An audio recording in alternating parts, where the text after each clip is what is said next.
What's up? Welcome to the show. You're listening to the TWOSOME podcast. I'm Blair Wheeler here with my co-host DJ Thoma. DJ's coming to us from somewhere in America. Live from Marietta, Georgia. Okay, outside of Where, Atlanta. yeah, and to believe it or not, I hit zero traffic today coming through Atlanta, and it was about like 6:15. So I'm thinking it's probably should have been rush hour, but no, going north through Atlanta, there was no traffic today. Kind of blew my mind. So driving back to Minnesota, a nice 26-hour drive. Yeah, you're living everybody's dream as a 31-year-old friggin' snowbird, bro. It's not a bad way of life for sure, but I will complain about the 26 hours in the car. I have my little road companion here behind me, little pup. Okay. He's snuggled up right there. Little buddy. But dude, and just rolling through gas. Why can't gas just be back to like $2, $2.10? I love that, but $3.15 is crushing. Yeah, it got Sucks. down. I don't know.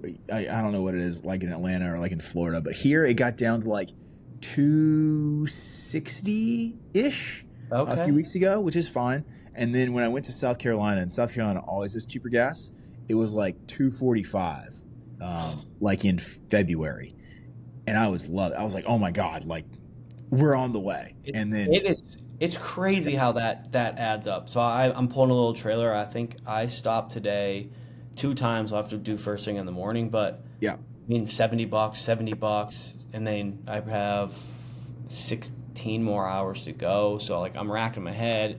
Dude, it's not cheap anymore. So like down in Naples, gas is like $3.20-ish, and then in our little small town up in Minnesota, it's a good full almost $1 cheaper. So that's the only good thing.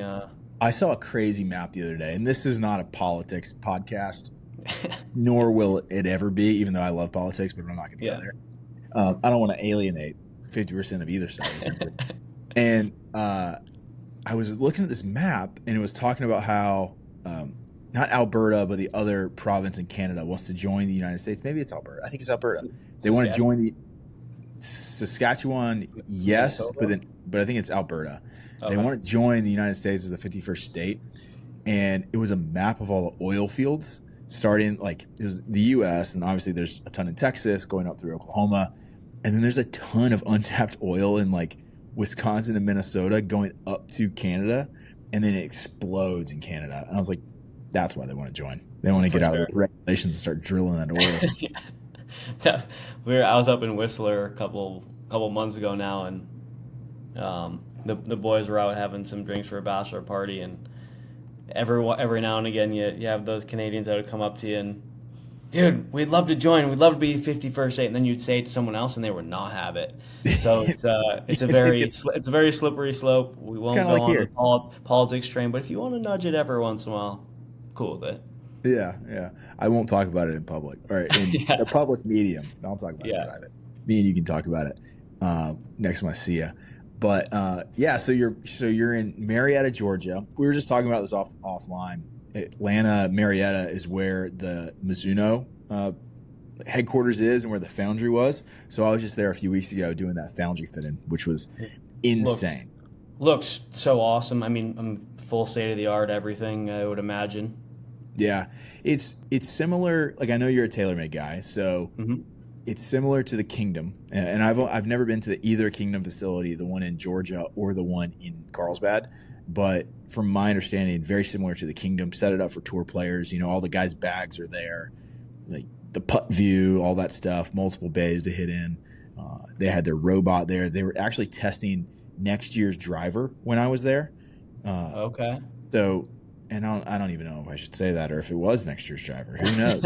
But they were testing a driver when I was there on the robot to see how far it could fly, and it was carrying that thing like 315 in the air, that like carrying the whole range, because we played 9 holes, and on the backside of, I guess it's like the 7th green or 7th tee, it backed up to the driving range, and a ball came over the range from the robot and almost hit us. No way. So with the robot, do they use a specific player's like swing, or is it its own swing? perfect its swing. swing. It's like it's its own perfect on plane swing, like no variables. Like this is like as fast. I think they said it swung like 115 miles per hour or something. I have a video of it. I can try to. My editing skills and producer skills are getting better, so maybe I can put it into the podcast There you here. go. Yeah. Yeah, but we'll see. But yeah, it had like the perfect swing, no variables. They could change it to toe hits, heel hits, open face, closed face, whatever on the driver. But I mean, it wasn't a tour player swing. It was not. You would think, because I've seen that robot that I've seen it on like Instagram and TikTok, where the guy had like it mimics like Rory swing or whatever, and the guy like almost breaks his back trying to do it. But yeah, it's not that. Yeah, that's pretty sweet though. I actually have never been to the Kingdom yet. Going soon, so that'll be fun. It'll be my first time out there. The one in Carlsbad, not the one in Georgia. So yeah, I'm excited. It's cool to see like the whole back end of all of that. Go see my guy Chris Trott. All right, well, yeah, Trotty. Definitely will. But the videos look awesome, super cool, and you're loving the clubs. Yeah, dude. Still loving them. Yeah. I played the other day. I shot a 37, and first real 9 holes with them. So yeah, that's telling. That's pretty good. Could be the clubs, Indian or Arrow. I don't know. I'm gonna say I just needed new clubs. Who knows? But yeah, I played, shot a 37. The next run out, I shot a 40. So game's trending in the right direction. Clubs are working. Yeah, I'm making a compression sound with a golf ball that I've never made before. Really? Like you get next to a good golfer on the range and they got that sound off the club. That's me right now, and I'm hyped about it. Oh, I love that. That's great. Hey, doesn't matter how it looks either. Sound is everything. Yep. So sound is there. We're good. Sound's there, and that kind of leads into one of the things we wanted to talk about today. Was we're gonna be playing a tournament together. We are, and it's probably not one that you guys are expect us to be saying. It's not a creator tournament. It's not a creator tournament. We are going to be playing at my home course, the member guest together. I got drawn on Saturday. Pretty sweet. There's 91 teams that enter in. 66 get filled. 10 or 11 previous flight winners from the year before, automatic bids in. So we're one of the lucky 55 to get drawn out of that 91. So pretty pumped about that. And it's a club called Bear Path up in Minnesota, Eden Prairie, Minnesota to be exact. And it's a special place for me. It's actually my first time I ever got a job was at that course in golf services. And like full circle moment now, 16 years later, I'm like a member there. It's just wild to like think that that's a possibility, but that just goes to show like that's life and the beautiful like relationships that come out of everything. And we can dive into that deeper in a bit, but excited for you to come and see it, come and play. I haven't played there yet this year. Like I said, I'm on the road now, so we're heading up there. But beginning of August, we're going to have some sick content coming from there. We'll do some live pods from Minnesota, which, Blair, you have never been to. Is that correct? Yep. I've been to Wisconsin. I've been to Michigan. I've been to North Dakota. Same thing. The Midwest is the same up there. Well, that's kind of like those are the true Midwest. I don't think Ohio's really Midwest. But I get to go visit the home state of Tim Walz as well as DJ Thoma, which is very exciting. Yeah, it's super unfortunate. Again, we're not going to go politics route. Very excited to see what Minnesota is all about. Yeah, it's pretty sweet. And just for like a little geographic 10-second bit here, flying to MSP, a lot of people probably been to the airport there but haven't ventured out. So about 25 miles straight west is a town called Eden Prairie, pretty big suburb. That's where Bear Path is. And then I live about 20 minutes north of there. So nice easy commute. The boys will have a 3-day tournament, little member guest, and it's going to be an absolute riot. We're going to have a great time. Yeah, I'm excited. So this is 2 firsts for me, right? And I just realized this as we're talking. First time in Minnesota. First Love member it. guest. Dude, same. I haven't Yeah, played in one either, so I've never played in a member guest. I've played in club championships. I've played in yeah. city championships. Never played in a member tournament. Never played in a member guest tournament. And I've always been at my club here in North Carolina. I've always been working, like had a social media job or like had kid duty or whatever when the member tournament was and the member guest tournament was. So it never worked out where I got to go play. So I'm super excited to And knock two to first off the list. right? Hell This yeah. We summer. love that. We're gonna get that little full branding guide of what we're wearing each day. It'll be great. Yeah, we're gonna work on. I gotta talk to my guys at Johnny O. Yeah. We'll work on our scripting. We're gonna put it out. We're gonna take it pretty serious. So Yeah. game's It's trending great. in the right direction. We're signed up for a tournament. I'm doing some speed training, getting my driver swing speed cooking, and we're gonna let loose up in Eden Prairie. Is that where it is? Yeah. Yeah. Eden yeah. Prairie. Eden Prairie, Minnesota. You're gonna love it. You're gonna be like, I'm gonna think I have to move, and then it'll be like hit fall. I'll be like, I gotta give. I gotta get. Same with me. Just follow me back to Florida. Dude, I'm a beach guy. I've been at the beach Yeah. my entire life. Like, Yeah. grew up in Myrtle Beach, moved to Huntington Beach. Now I live in Wrightsville Beach. Like, I am a beach kid through and through. So how far are you from Myrtle? I am an hour and 15 minutes. Okay, because there's a little something going on there this weekend as well. Yep, we were going to talk about that. The One Flight Myrtle Beach Classic is the second year of the PGA Tour visiting my hometown of Myrtle Beach. So, very exciting. Very exciting time for the hometown crowd. Yeah, it's a cool spot. I'm not gonna. We talked about this in one of the earlier pods. We get hired by a lot of tournaments. Whether that be the Players Championship you worked at, or you worked at the Masters. I was just there as a fan. I'm working at the Black Desert Championship in October, and obviously I'm going to be at the PGA Championship next week. I've done a few others across the United States, and so have you. My hometown event, the Myrtle Beach Classic, not one phone call. Nobody wants me. So I'm going to fondly... Oh, it always is. The easiest ones to get to, too, would be like, I can be there in an hour, and just, no, phones. This is the crazy part for me. Like, I grew up playing the golf course it's on. I played golf in high school. I think we talked about that last week. It was our home course in high school. Like, we did qualifying events there. Myrtle Beach High. Like, all of my friends are now members there, and a lot of them are. It's like an equity club membership. So you join and you get equity in the club. They're equity holders, and not one. And obviously, it's a smaller event because the Truist is going on in Philadelphia at the same time. So they get all the big sponsors like the Bet ESPNs and the Truist Banks and all that stuff. And then this is an alternate field event. So, it's the One Flight Myrtle Beach Classic. And then, I went to Coastal Carolina. So Coastal Carolina is sponsoring it. A lot of local businesses are sponsoring it. But regardless, small sponsors, no call. I might go down for the day on Friday. I'm not going to go on Saturday because, dad duty. Oh, yeah.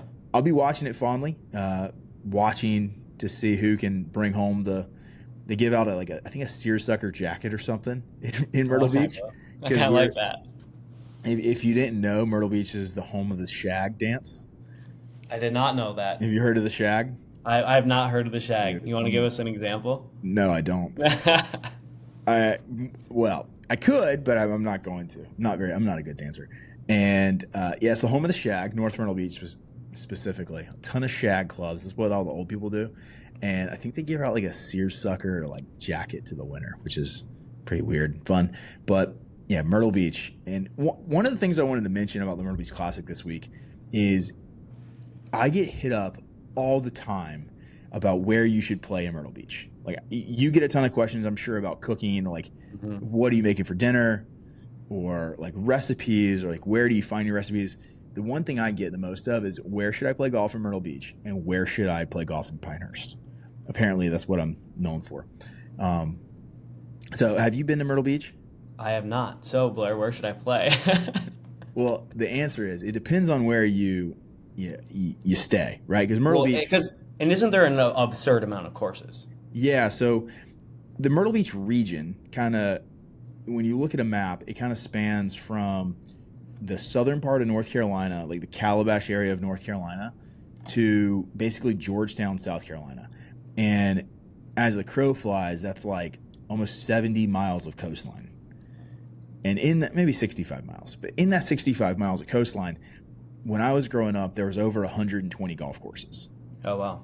And then now there's like 87 or something. So when somebody asks me where should I play golf, I'm like, dude, where are you staying? Are you staying in Garden City or Myrtle's Inlet or Pawleys Island, or are you staying in Calabash and North Myrtle Beach? Like, totally depends. Like, yeah, you're not going to want to drive an hour and a half to go play golf when you're, on the other side of town.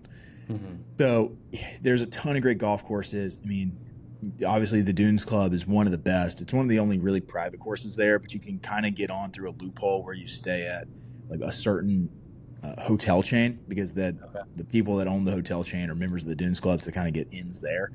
But yeah, there's so many good golf courses. I mean, my top 5 favorites are Dunes Club, Tidewater, Caledonia True Blue. It's basically the same course. Mike Strantz designed them both in Pawleys Island. TPC Myrtle Beach, where they just aired the Q playing for the exemption into the Myrtle Beach. And then number 5 would be Grand Dunes. Okay. So that's 5 different courses from all over the area. But yeah, man, Myrtle Beach, it's a great place to go if you're a golfer. Mm-hmm. Family stuff, there's a lot of cool family stuff too, but it's very touristy. Like, okay, it's a smaller, a little bit more ghetto version of Orlando. Mm-hmm. Like I said, I've never been, so got to get there. Number one, we can plan a trip.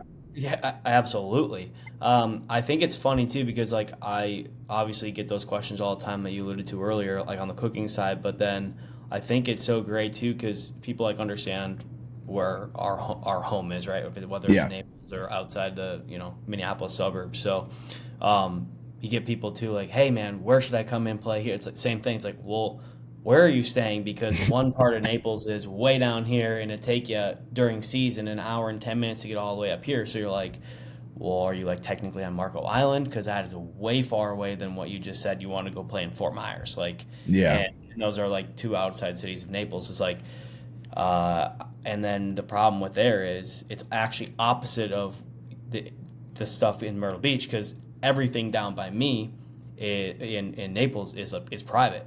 So the public tracks are insanely hard to get on, and I would say half of them, it's not worth the price to like go and play them. So it makes it challenging to really like answer that question. A little bit different, up in Minnesota, but at least people going to Myrtle have a ton of options. Yeah, I mean, are great. When I say there's 86 courses, I'm not kidding, because that's not counting the 1, 2, 3, 4, 5 or 6 private courses. Yeah. There's 5 or 6 private ones, the Dunes Club being one of them, which kind of has a loophole to get into. There's the Grand Dunes Members Club, there's the Reserve Club, Wachasaw Plantation, and the Surf Club. I mean, there's for sure 5 private courses, and I'm probably missing one. And some sick names. Yeah, great names, right? The Reserve Club, Grand Dunes Members Club, the Dunes Golf and Beach Club, which literally, that's where they're playing the PGA Tour event. It's literally on the ocean. Like, that's so sick. That clubhouse, so they have a beach club that's there with a pool that has access to the ocean and like a beach and everything.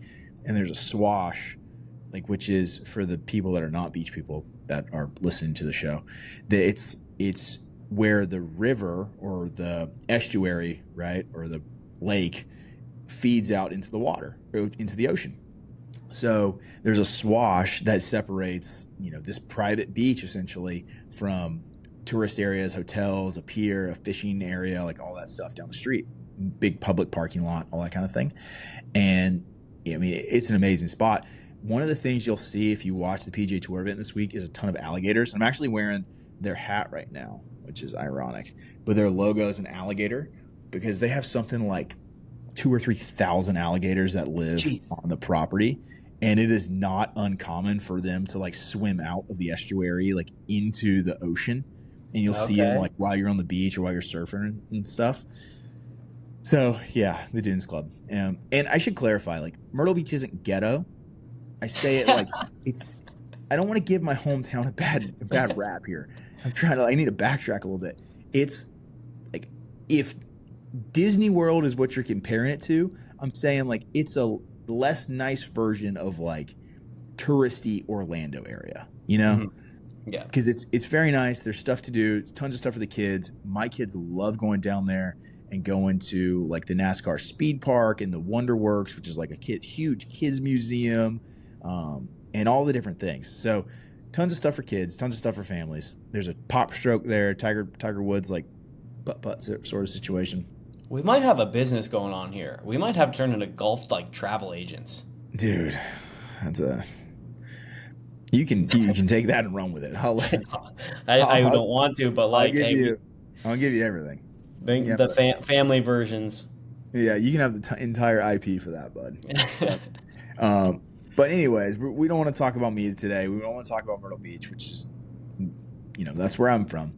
We want to talk about you. Last week we talked about me and my journey in golf, and this week I want to do the same for you. I want to give you some time to share your story. So, how did like golf first find you? You mentioned that you grew up and your first job was at Bear Path, but how did golf first find DJ Thoma?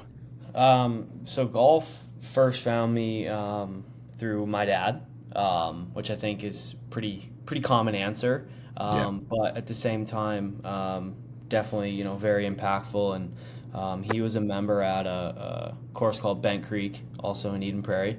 It's where I was born and raised. And we were members there at like, I want to say I was like 8 years old. And so for about 4 or 5 years, so I'd be able to get out and play with him. And then at like 12, 13 years old, hockey kind of got in the way with that. So I almost I pretty much stopped playing golf, and then my dad didn't have the membership anymore. We were constantly just going to hockey tournaments all summer long. It's when you're in Minnesota, you're just born and bred to play hockey. Obviously wasn't good enough to do anything with it. But in high school, like most parents, you get a little used car and you got to pay for gas and insurance. So I picked up my first job at a course called Bear Path. And it was 15 right before I got my license. So then at 16, could drive myself there. Obviously, I'd pick up every shift I possibly could if hockey didn't interfere. And then that's kind of where it re-sparked. It did re-spark my love for the game. Worked there all the way through college. And then after college, normal job. And then again, golf kind of didn't go on the wayside, but I had a couple year gap where I was just playing to play, just get out with the boys and hang out. And it was what I love to do in the free time. Then we moved to Florida 6 years ago, and then I got obsessed with golf. And I think it was just because everyone else around me was obsessed with it. And it was such an easy access thing to do. We lived on a course when we first moved down there, so it was obviously just easy to play. And then that's kind of when the social media thing started. So then one thing happened with the next. It's kind of when I started playing around with that. Obviously it took some time for it to be my full-time gig, but definitely started with my dad. And then I would say second to that is my mom's dad. So my grandpa, he actually passed away in October, but he was an absolute stick. I unfortunately never got the chance to play with him. He, in full transparency, he battled with some alcohol stuff, and when he thought of golf, he thought of drinking. Yeah. With I think a lot of guys do, and a lot of I think that is huge in households, along with wives not wanting their husbands or boyfriends or whatever to go and play golf, because I think there's that definite correlation right there of drinking. And so when I started to get really good at golf and like able to like go out and play with him, he like stopped playing. And so I've seen him like pick up a club once or twice in my life, and every single time just flush. Like I'm like, it's not like it was a waste of talent by any means, but it was like, God, I wish I could have just played with him like one time for 18 Yeah. holes just to like see it. But that has always kind of been huge for me, and something that I share on a different level with him. I'm also named after him, but sorry, I'm kind of going off the side with him. But it's a reason why I love golf is because I love nature. I love being out in the wilderness. I love hunting. I love fishing. Anything outside, I love it. And so my grandpa actually got me into all of that stuff on the side. So I share that with him instead of golf. But it's cool to like kind of cross that over at the beginning time. So yeah, those are the two people I think for me that really sparked my love for the game. And then you know, golf for me isn't always just about going out and playing and freeing your mind of, you know, my favorite hobby, or just like going out and not thinking about anything besides just playing. Yeah, it used to be a little bit more that like that, but for me, like golf is all about like relationships and connections with like who I'm playing with. Tons of my work, tons of my friends, like catching up, that all happens out there. Yeah. So golf is what we enjoy like doing, right? But half the time when we're playing, you're talking work. You're talking something totally different than golf, and it's just I think that's what's unique about the sport, right? You can like I can't go and play men's league hockey with you and talk about your life. Yeah. But I can go play golf, and we can have 4 hours of like, you know, getting as deep as you want, getting, you know, whatever. So I think that's something cool about golf that kind of is different than a lot of other sports out there. Not to mention the battles you have with it, but Yeah.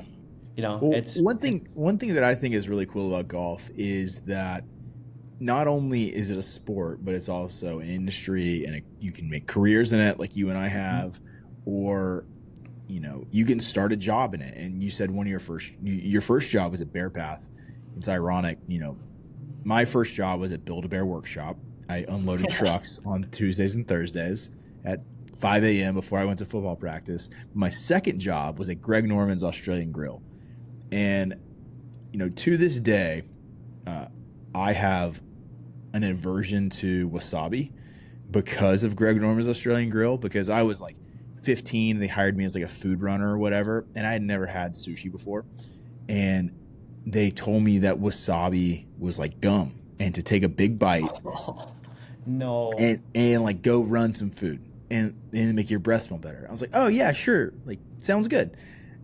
So they gave me a golf ball size of wasabi, took a bite, took half of it, ate it, ran the food, almost threw up on the table, and came back. So I tell that story to ask this.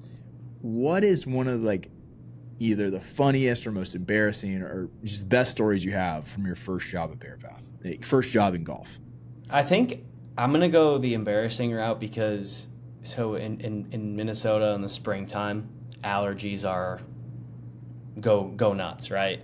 Yeah. I guess that's probably a lot of places in the world, right? But for me, spring in Minnesota, my allergies just kick my ass, plain and simple.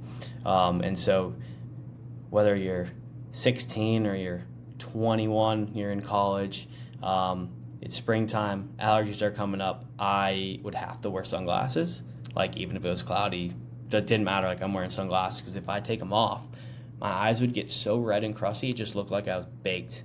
Like just had the roughest night. I had 3 hits in my pen. Like I'm just on the moon. Not the case. I'm just trying to hide like the wind from the itchiness of the eyes and just.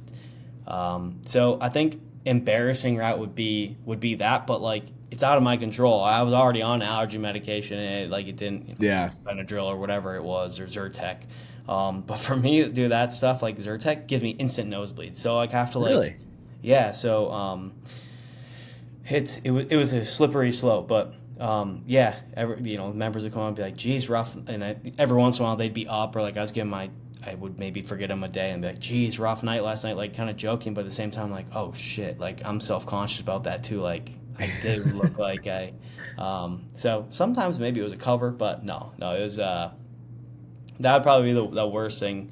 Most embarrassing thing there is working during allergy season, and there's always at a private club that you work at like that too, and you start to get to know the members, and you remember the names, and it doesn't take long for you to not necessarily have like your favorite members, but like guys that just like you click with, you know who tips you well, right? You just can butter up to some guys and gals as well. But it's always it never fails that you're just so confident in someone's name sometime they come whipping up in their car, hey, Mr. Johnson, and you look and you're like, oh shit, that's not Mr. Johnson, and you're just like, oh no, you don't want to start the tone that way, but it happens. Yeah. But it's all good. They understand. Dude, I'm the worst with names. I've had this conversation twice now, Horrible. a few days. I couldn't tell you. Like, I forget my neighbor's name sometimes that I see weekly. And I'm Yeah. like, is it Matt or is it Steve? Like, couldn't tell you. Yeah. And it's tough. The name thing's hard. I always remember faces, but I'm terrible with names. See, I always I'm go, like, hey man, hey dude, hey bro, hey so and so. So yeah. if you see me and I say, hey man or hey dude, sorry, I don't remember your name. I'm the same way. I feel like I used to be better at it, but like I think what's weird, and even like back to that job, I got so accustomed like a name and then like either something that they would always wear or like their bag. Like so I'd be like Mr. Johnson, I knew he had a green and black bag and he hit a TaylorMade driver. But then when he would come up, I would like struggle to like recognize Yeah. who he actually was. You remembered almost every detail about him. He Yeah. I should slow down on Yep. the bourbon. What do You knew he drove a like a green Audi or something, Yeah. or a silver Audi. Yeah. You knew everything. But if he's not around the things, I can't pick him out. Yeah. But Yeah. just the way it goes. I can't remember if we talked about it last week, but I used to work at Hurley, right? Surf brand. Yeah. And the guy that hired me was Bob Hurley. He founded it. There's a great story about how he founded the company. But I met him at a trade show when I was 19. And for whatever reason, I noticed this over the years, he remembered everybody's name that he met, even in passing. So I saw him once a year for a couple years, and he always remembered my name, always remembered what I was doing, how I was doing, like asked me about the things I was doing at the time. And after spending some time with him, I always picked up that when he met you, he would say your name at least 3 times in the first like 5 minutes of meeting. So he'd introduce yourself. Hey, hey DJ, I'm Blair. Oh, Blair, nice to meet you. How you do? Like, what are you doing? And then you'd say something. He's like, oh, Blair, how are you doing with this? Or what are you doing later? You say something else. Oh, Blair, like, you should meet us out later for a drink. Like, he'd make sure you say your name at least 3 times, and then for whatever reason, it triggers your brain to like remember it. Yeah, a little rule of 3 right there. I use that in the marketing stuff all the time. Dude, I haven't done it yet. It probably would be helpful for real estate too, but For sure. probably should really start to do it. So, golf is been something that, like, for me and you, it's given us a lot, right? It's given us our careers, it's given us our passions, our hobbies, a ton of friends, a ton of acquaintances, experiences, travel, all kinds of things. But this may not be something you've done yet, but what's something you have done or are doing to give back to the sport of golf? I think it's more continuing to give and will continue to, but something that like I kind of take from it pretty frequently is, let's use like an on-course analogy with this too, but like an approach shot is a great way to approach life. And you know, every time you have that, let's say it's a 100-yard shot and in, you're checking your distance, your pin location, slope of the green, what's the wind doing, weather situation, whatever all these are, right? You're going to take that approach to that shot, and then you're going to have your outcome, right? So it's the same way that I'm going to correlate that to normal life things, right? Maybe it's cooking, maybe it's I do real estate on the side, so maybe it's doing something in real estate, but you're figuring out that plan, that approach to whatever you have going on in your life, your work, your family. I think it's so to answer your question, golf has given me more than I've probably given it now, I would say, to this point. And that's just one thing it's given me, but yeah, looking forward to like obviously continue for the love of the game and give back, and find a better way to continue to give back to the game as well. Yeah, that's one thing I'm trying to do too, is at this point, we're just trying to figure out our own journeys in golf. I think, and actually one of the things both you and I could utilize is like even this platform that when we're talking here too, right? We're giving back, this isn't directly the game, but it's giving a place where dads, husbands, people with a love of golf can like come and not necessarily like have like a safe place, but like also relate to, be understood, and know that there's a community revolved around them, around their interest of the game, of like golf as the pillar, right? Yeah. And so hopefully this can turn into like more of that interactive community where we can build that. I know you do the great job of it, the golf husband tribe, right? Like that's you, like you're golf husband, and as am I, but you've been on that trend for a while now, and I think it's a great way to continue to interact with people with like minds as us in similar life situations as us. So I think maybe it's something that we can figure out how we can do together. Yeah, and the community thing is so important because I think that's where all marketing is going and all brands are going, because it's so undervalued at this point and underutilized, because we have moved from being animals. That's what animals were, right? Animals. We were essentially, when you go back down to our DNA, we're animals. We went from living in packs and hunting and gathering and traveling around in tribes to being completely separate on our devices, on our screens at all times. And there's nowhere. Isolated. Yeah, you're isolated. It's a good word for it. That's the exact word for it. You're isolated. You're separate. You don't have anything to call your own except your family and your kids. But like, dude, I love my family. I love my kids. But sometimes I want to spend time with other men who are going through the same things, so I don't have to like bitch at my wife about it. And honestly, like, she doesn't want to hear me do that either. So it's between a rock and a hard place. And that's what I think that this platform, that's what I hope it turns into for us, is like a place where we can, set up events, set up gatherings. We can have this podcast. We can talk about things, but make it for dads, for husbands, but for families too. Like, it'd be cool to do couples things and go to Pinehurst. And we were going back and forth in a comment about this. Like, let's bring the girls to Pinehurst and they can go to the spa and we can go play golf. But I think that's a way to give back to golf. I mean, for you, for me, for us, for this podcast, is create a place for like-minded men to come and whatever, just exist. Come have a drink. Right. If you don't want to drink, that's cool too. Have a water. That's probably what I'm going to be doing. Like, I need to take a break, need to dry out for a few weeks. But yeah, just come hang out. Like, I think that's what I hope this turns into for us, at least. Mm-hmm. No, absolutely. You said it perfectly. And that's something too, where, you alluded to the fact of, I saw one of the guys on social media today too, Bev Boys. He had and I've been seeing this question all the time, but I literally just watched his video.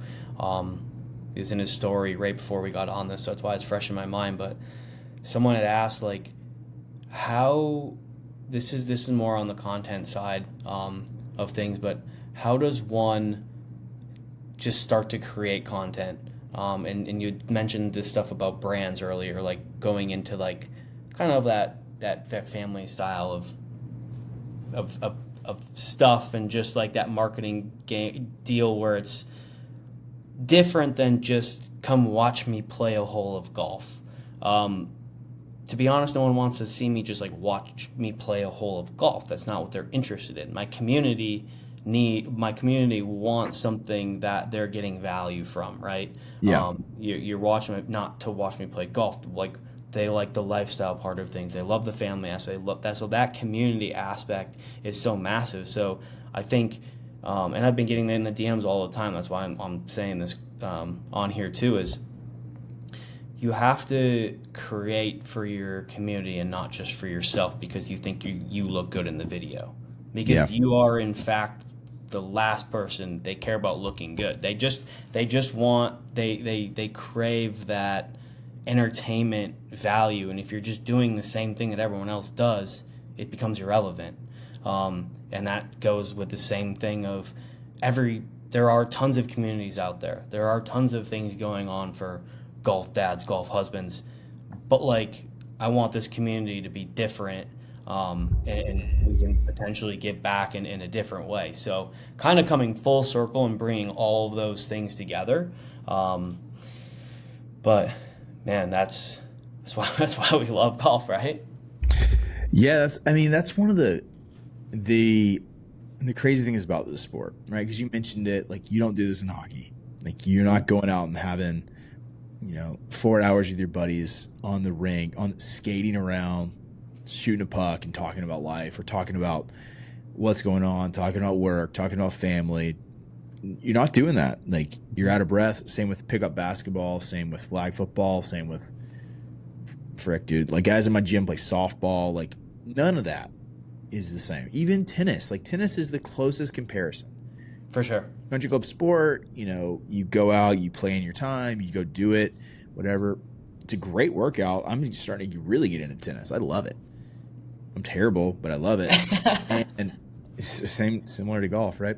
Yeah. But like golf is the only place where you're getting an uninterrupted 4 hours of just being present. And yeah, you can be on your phone a little bit, but even when I am able to check out and not be on my phone and not do social media, which is not often when I play golf, I still I come back so refreshed, and I come back like ready to be a better person than when I walked out of the door, which is wild. Like I don't think of any other thing you can do. Even when I go to the gym, like I get that, a little bit, but not the same. No, it's a total like it's your way of just unplugging, right? It's a refresh. Yeah. And you don't have to play 18 holes to always get the refresh. Maybe it's just 9 holes, but that refresh is needed.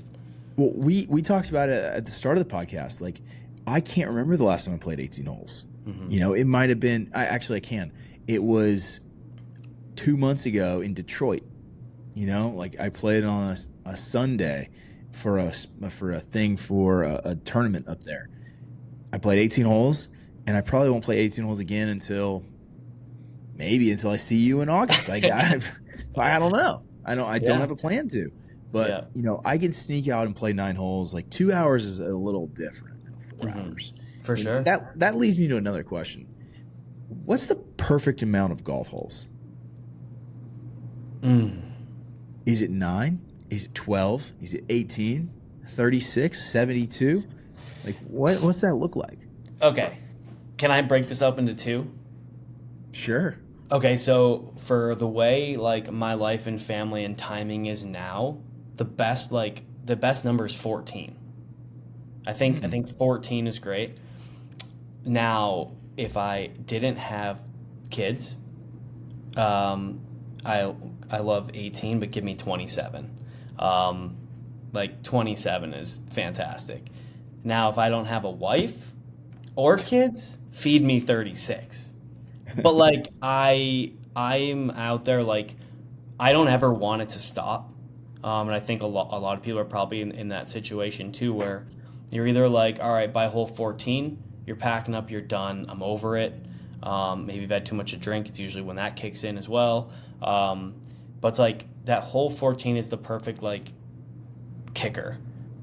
But when I didn't have anything to like get back to or focus on or I don't know, just be there for, I just never wanted it to end. So like I would just continue to play. So I guess it's a little bit skewed, but a realistic answer for me right now would I would say 14. Yeah. You know what's funny is like back in the day, when golf, originated in Scotland and Northern Ireland and the UK, a lot of the courses were either 5, 7, 12, 10 or 12 holes. But the old course was 22 holes. So it was 11 on the front side and 11 on the back side. And the R&A shortened it to 9 and 9 to make it 18 holes. I think that the perfect number is 12. Okay. Not only is 12 an even number, much like 18, I get more out of playing 9 than I do out of, 18. If you were to play 12 holes, it should take you 2 hours and 45 minutes. Mm-hmm. That's reasonable. I can spin that to my wife and say, hey, I only going to play 12 holes. I'll be back in, it's 12 o'clock. I'll be back by 3. Yeah. It's much more easy than saying, I'll be home at 7 if I play 18. Because you got to get there, you got to warm up. You might have a drink, you might have lunch, you may have dinner afterward. You don't know. You don't know where it's going to lead. But I think that's the thing, because 2:45 or 3 hours turns into 4 hours because you have drive time. Yeah. And that's that ongoing joke of like, oh, you're going golfing, you'll be gone for 8 hours. It's like, it kind of sounds crazy when you hear that number, like of time that you're gone for. But then if you actually start computing it, and it's like a Saturday, it's like, all right, well, the course is 45 minutes away.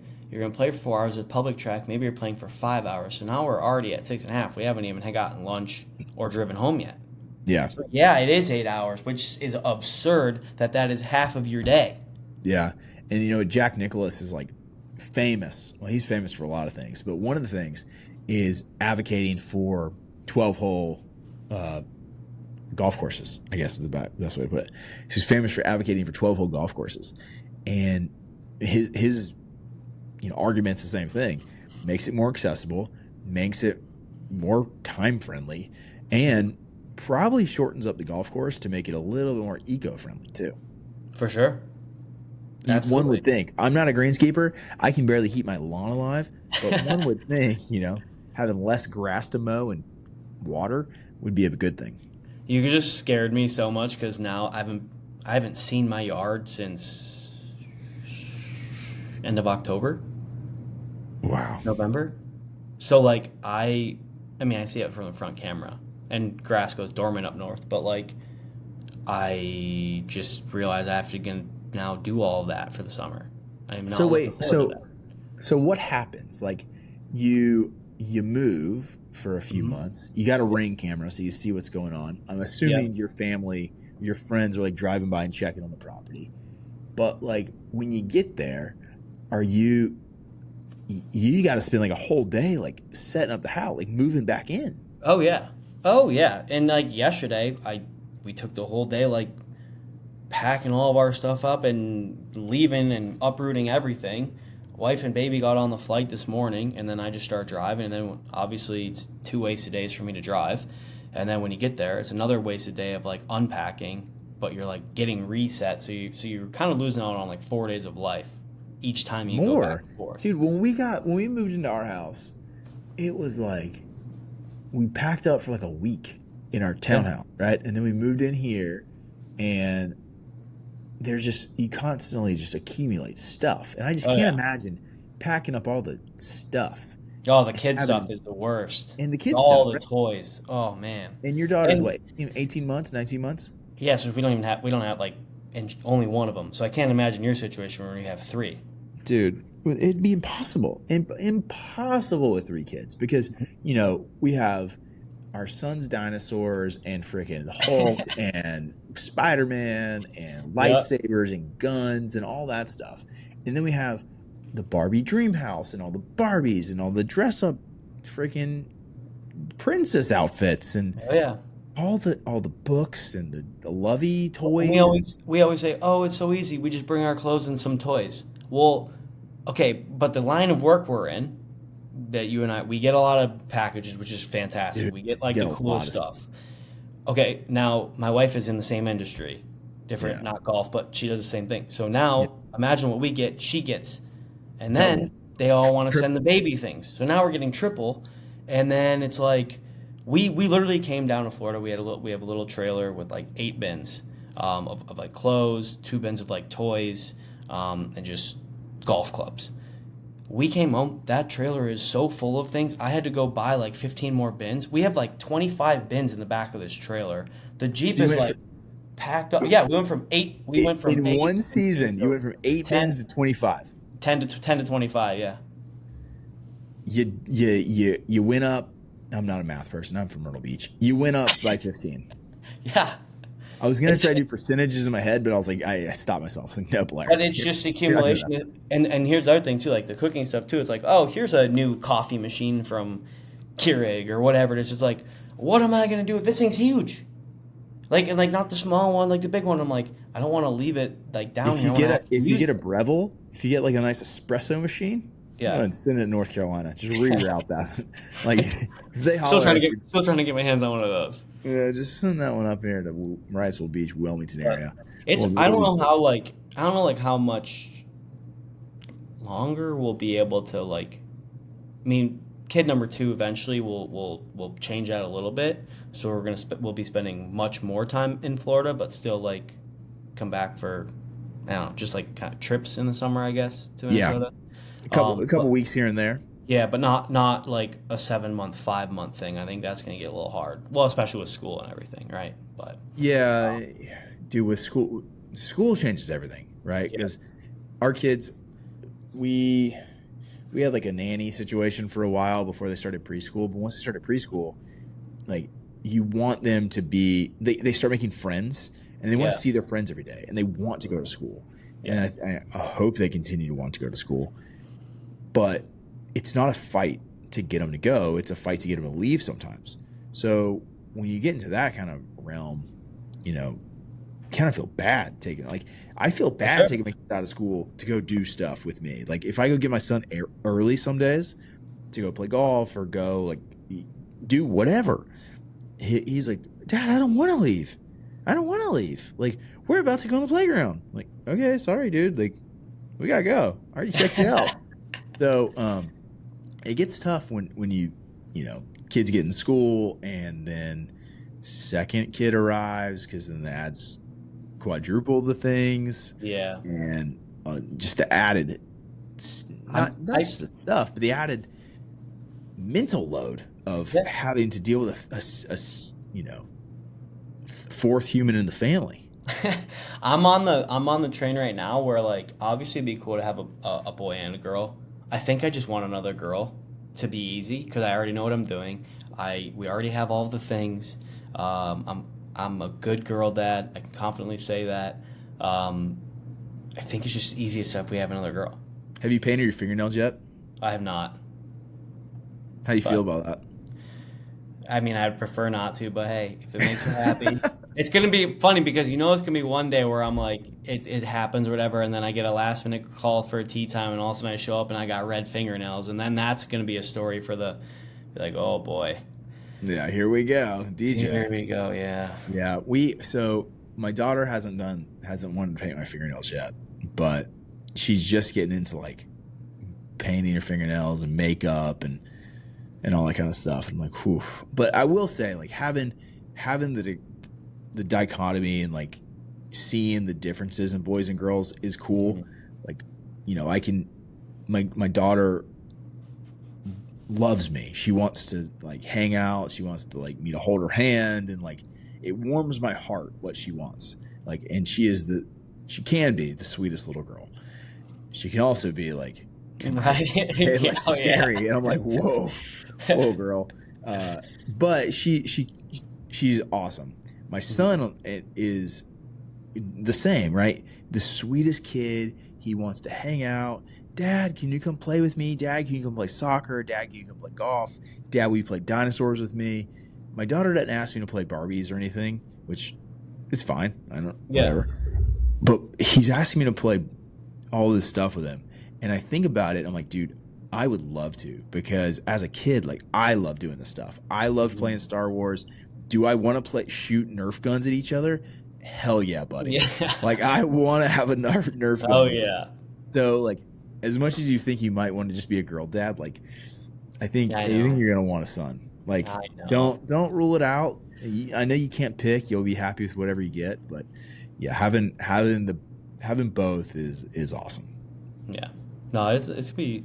We'll see. No plans right now, but the first one wasn't planned, so we know how that goes. Yeah. See how that goes. So, how about seeing how else this goes? How about me calling Scotty for the dub? Yeah, dude, you ran away with that thing. 31 under, Scotty Scheffler. Let's end it with this. Let's wrap up the podcast with our picks for the week. Okay. We got 2 picks to make. We got the Myrtle Beach Classic picks, which may be harder, and then we got the Truist picks, which is like Rory and Xander and all that kind of crowd. So do we want to do Myrtle Beach, or do we just want to do Truist? I don't care. I probably let's do Truist. Like, we should start. Like, you should start charging for yours, because 1, every tournament you've been to, Rory's won. Yeah. And 2, you're out here calling picks like Scotty. So you're calling your shot like freaking Barry Bonds in 2000s. I am red hot on playoff hockey bets right now. So dude, give me some of that. Hey, are the Canes are the Canes? We're filming this on, I don't know what day we're filming this. What day is this? Today's Monday. Canes and Caps play tomorrow night. Yeah. Who's going to win, Canes or Caps? Tuesday night. Canes are at home, right? I think Canes are going to take. It's home game. It's going to go. I think Canes win this. Caps are hot this year, but I think Canes win in 6. Is my prediction on that one. I think Florida was just getting their ass kicked by Toronto. I think Florida's going to win the Cup again this year. So Toronto's going to do Toronto things and collapse epically like they always do. Not concerned. Let's see. Other side is Dallas, Winnipeg. Dallas has that one. Not worried about that. And then you have Vegas, and who's the last team I'm forgetting about? Oilers, Edmonton. Edmonton. Yep. I like Edmonton there. So I could see Dallas, a little Dallas Florida Cup action with Florida winning it all for my hockey bets. But Truist, I am gonna go with.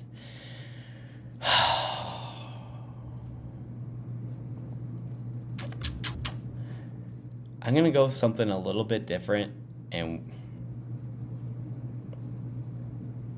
Daniel Berger. Ooh, is he in the field? Yeah. He is. Okay. Yeah. Daniel Berger. Yeah. Going with Daniel Berger. I'm also going to go with a different pick. Philly Cricket Club's an interesting place, right? We don't play here every week. The tour doesn't play here every year. It's in Philadelphia, right? So then we go to Philadelphia every year. And that's what's weird about the PGA Tours. They don't go to like these major metropolitan areas. They don't go to Atlanta. Yeah. I guess they go to Atlanta for East Lake. They don't go to DC. They don't go to Philly. They don't go to New York. They don't go to Boston. They don't go to Seattle. They don't go to Portland. Nowhere in these big areas. They go to LA and Dallas and Atlanta, and that's kind of it. I think it's going to be Tommy Fleetwood getting his first win on the PGA Tour. He's never won on the PGA Tour. That is wild. I did know that, but that's crazy. Yeah, so I think it's going to be Tommy Fleetwood getting his first win on the PGA Tour at Philly Cricket Club, which is, side note, one of the courses that's on my bucket list. Like, I want to Really? play cricket so bad. Well, One, we got to because it's make the that happen. sickest name in golf. Like, it's the sickest name in golf, right? Like, Philadelphia Cricket Club. You wouldn't even think it's a golf course. I actually clicked on that today. I was like, cricket club? Like, what the heck? Yeah. Philly Cricket Club. Yeah. Tommy All right. Fleetwood, he finished 7th at the RBC Heritage. I think that was his last event he's played. So, Tommy lad, going for the dome this week. Tommy versus a little burger action. Yep. Which is, I mean, my pick last week didn't even make the cut with Jake Knapp, so is what it is. But anyways, so that's our picks. That's the DJ Thoma story. Next week we may be together in the PGA Championship. We may not. Who knows? I'm working on a guest for next week so we can have a little bit of new blood in here. Talk about the PGA Championship. Talk about Charlotte, and go from there. But that's going to be, dude. That is going to be. And not that I want to switch over the truest here, but PGA Championship's going to be absolutely electric. I mean, we've got Scotty off the win. JT is back on top doing his thing. Rory winning after the Masters. Right. And he loves that course, so probably going to be in the top there. Spieth just finally is doing Spieth things. And Bryson's steamrolling. So Jordan Spieth, if he wins the PGA, wins the career Grand Slam. Yeah, so like he might be my pick for next week. Not I'm jumping ahead, but like don't do that. Let's see it. Let's see how this week pans out at the Truist. But next, and you didn't even mention any of the live guys. Bryson coming in after a win. John Rahm with like 18 top 10s in a row. Yeah, you never know what's going to happen with DJ. You never know what's going to happen with Brooks. He always seems to show up for the for the PGA Championship and the U.S. Open. So who knows? But it's going to be a great week. Fun couple of weeks here. A lot of golf is happening. A lot of golf. A lot of golf is happening between the Myrtle Beach Classic and the Truist and the PGA Championship. So hope you get to play some golf once you get to Minnesota and you get unpacked and you unpack your life. Yeah. But we'll see. We'll see. Yeah. And then what? Sunday, dude. Sunday's Mother's Day, right? Sunday's Mother's Day. So probably no golf this weekend. Absolutely no golf. But is what it is.